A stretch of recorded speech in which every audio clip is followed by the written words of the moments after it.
बाकी हैं हर्ष राठौड़। इनके बाद तैयार रहेंगे हसीम शेख और प्रियंका यादव।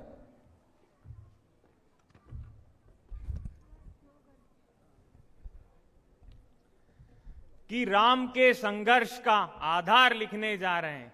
जी हां, हम समय की मांग पर संसार लिखने जा रहे हैं।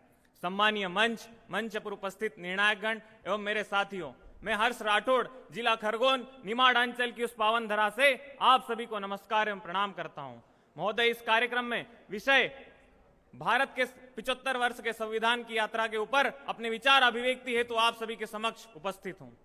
महोदय, संविधान किसी भी देश के शासन के लिए बनाया गया नियम और कानूनों का एक दस्तावेज है। महोदय, यह दस्तावेज कोई पन्नों की किताब नहीं, स्वतंत्रता के समय भारत को अपने कंधों पर लेकर विकसित राष्ट्र की परिकल्पना के स्तंभ तक ले जाने के लिए अहम भूमिका निभाने वाला यह संविधान हमारे इस संविधान की भूमिका को अदा करता है। महोदय, हमारे संविधान की 75 वर्ष की यात्रा में कोई साधारण नहीं है, असाधारण है। महोदय, हमारे संविधान के द्वारा संविधान की यात्रा में जो हमारे देश में उत्पन्न कई कठिनाइयां और समस्याएं उत्पन्न हुई थी, जिनको हम इस संविधान के माध्यम से उन्हें खत्म करने का प्रयास करते हैं। महोदय, मैं आपको बताना चाहूंगा कि विश्व के सबसे बड़े लोकतांत्रिक माने जाने वाले भारत जैसे विशाल देश में लिखित एवं निर्मित संविधान को संचालन एवं क्रियान्वयन करना कोई असामान्य और आसान बात नहीं है।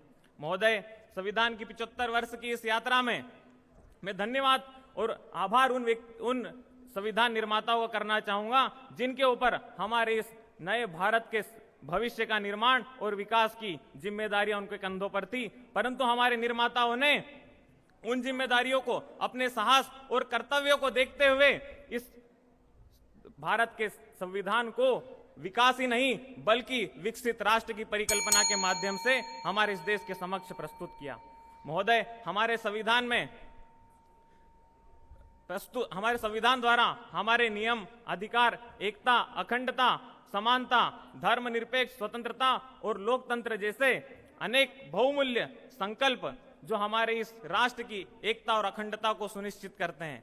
महोदय, अंत में मैं यही कहना चाहूंगा कि यदि हम हमारे इस देश को विकसित राष्ट्र शताब्दी वर्ष 2047 के संकल्प और परिकल्पनाओं को मद्देनजर रखते हुए देखते हैं तो हमें ही नहीं, हमारे 140 करोड़ देशवासियों को अपने विकसित भारत के संकल्पों, सपनों को और परिकल्पनाओं को साकार करने के लिए अपनी संपूर्ण आहुति देना पड़ेगा। अंत में मैं यही कहना चाहूंगा कि सुंदर है जग में सबसे, नाम भी जिसका न्यारा है, जहां जाति भाषा से बढ़कर देश प्रेम की धारा है। ऐसा भारत देश हमारा है, ऐसा भारत देश हमारा है। जय हिंद, जय भारत।